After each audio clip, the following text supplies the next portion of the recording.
एक बार गांव के दो व्यक्तियों ने शहर जाकर पैसे कमाने का निर्णय लिया। शहर जाकर कुछ महीने छोटे मोटे काम करने के बाद कुछ पैसे जमा किए। फिर उन्होंने उन पैसों से अपना बिजनेस शुरू किया। दोनों का बिजनेस चल पड़ा। 2 सालों में दोनों अच्छी खासी तरक्की करने लगे। बिजनेस को फैलता फूलता देखकर एक व्यक्ति ने सोचा कि अब तो मेरा काम चल पड़ा है, अब तो तरक्की की सीढ़ियां मैं चढ़ने लगा हूं। लेकिन उसकी सोच की वजह से उसके साथ एक बड़ा सा घाटा हुआ। अब तक खुशी के मारे आसमान में उड़ता रहा वो व्यक्ति अचानक दुख में डूब गया,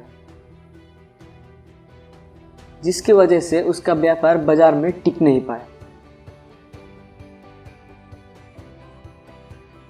तो उसने दूसरे व्यक्ति की बिजनेस के ओर पता लगाया, जिसने उसी के साथ ही स्टार्ट की।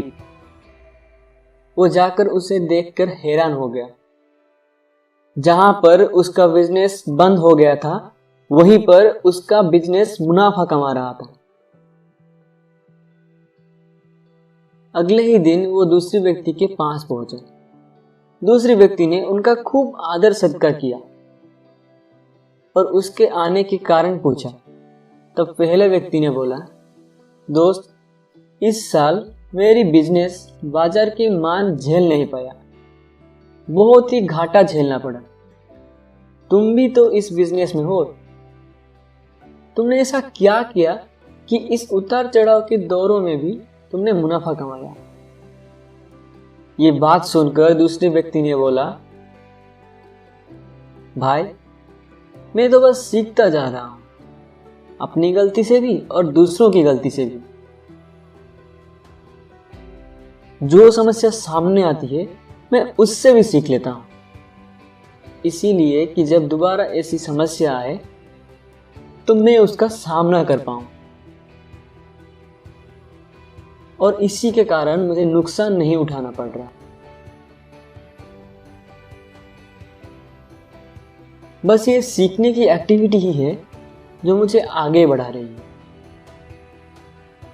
दूसरी व्यक्ति की बात सुनकर पहली व्यक्ति को अपनी भूल का एहसास हुआ कि सक्सेस की सीढ़ी चढ़ने के समय भी कभी सीखना छोड़ना नहीं चाहिए।